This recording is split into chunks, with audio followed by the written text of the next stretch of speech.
March Madness is right around the corner. Even though I've been coaching for 32 years, it never gets old. To me, this is better than the Super Bowl. This is better than the World Series, the Stanley Cup Finals, and the NBA Finals. Like, there's nothing like the road to the Final Four. And I can't wait to watch these two, the GOAT, Caitlin Clark, and the Iowa Hawkeyes, and Angel Reese, and LSU. They're hungry. Juju Watkins, and the number 1 seed, Southern Cal, and Paige Beckers, and UConn, Alyssa Peely, and Utah, and so many others. But I also want to share with you some of the things that a lot of the men's players are saying about Caitlin Clark and about the women's game in general, because it is just an amazing time to be a part of women's college and professional basketball. So take a listen. Enjoy March Madness. Enjoy the road to the Final Four, both the men's and the women's side, but in particular the women's side. Because as I said in one of my previous videos, I can name a lot of women's players. And even though I used to be on the men's side for 15 years and I'm on the women's side now, going on my 18th year next year, I can name 2 players on the men's side right now, like off the top of my head. Bronny James and Zach Edey. That's it. On the women's side, there's so many. And I think everyone's starting to see what a good product it is. And I think they're going to have equal weight rooms this year. First, congratulations to Cameron Brink for announcing that she's going to be going into the WNBA draft. Caitlin Clark, along with Angel Reese, Paige Beckers, and so many others. March Madness is going to be epic this year. Caitlin Clark on a mission. The most Caitlin Clark way to get a bucket. I mean, we are talking well inside the middle of the Mediacom logo. Paige Beckers has announced that she will be coming back. I'm so excited about that.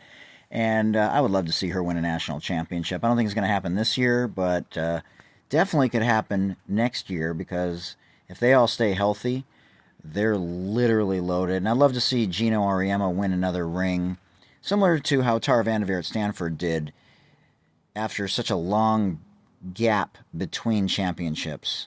And there's so much more parity in women's college basketball now. And obviously South Carolina is at the top of the mountaintop, but UConn's going to be really good next year. You posted something the other day that you feel like the women's game is bigger than the men's and on the college front, and I would have to agree with you. We can argue greatest. Is she the greatest? We could say Diana Taurasi or Lynette Woodard, and Lynette Woodard's got something to say about the all-time scoring record too. But she's a cultural phenomenon, unlike anything we've ever seen in basketball, in my view. And it goes beyond just the scoring record. She's not just elevated the women's game, she's elevated the game.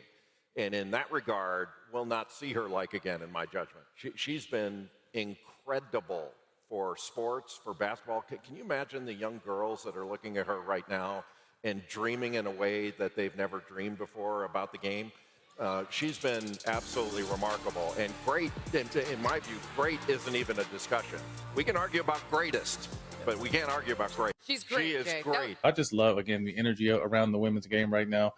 I saw KG and Paul talking about it on their show. Can you name the top 5 college men's player right now? And we can't, but we can name, I can name 3, and because I coached them all in the Iverson game. You're one of the very few. But I think, right. I think that says a lot, Jack. We can laugh about it now, but it's always been the men's game and then the women's game. It's particularly in college, but I would definitely have to say that, the women's game is in a really good place right now, and I'm happy for them. Because, no, for real, but watching you guys and Fetty coming down and Kenzie and the sentiment of you guys,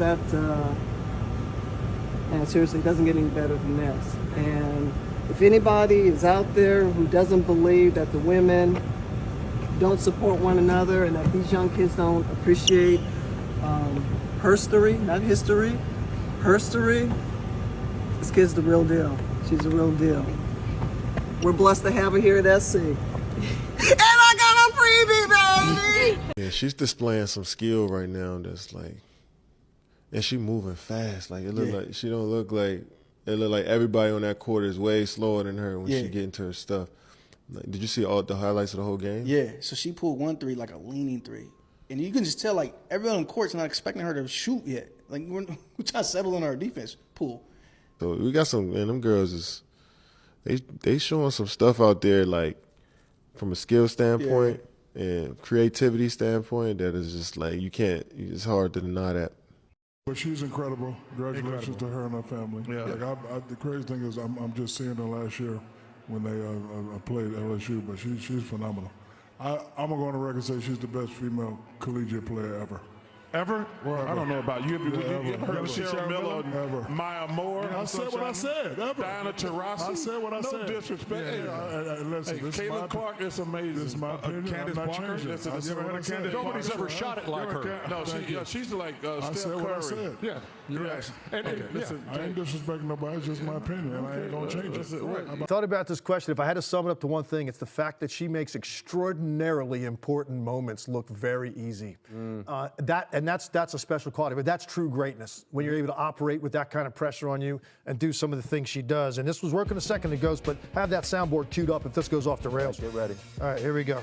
So there's basically 4 ways she affects the game, Scott. Really off the dribble, shooting, off the catch, shooting, off the drive, and then with her passing. Here's the first one now. This is off of the catch with the shooting. She comes from the out of bounds here. She inbounds the basketball. She doesn't do this a lot, where she comes out to get these dribble hands off the out of bounds play directly into a shot, but that's what she does right here.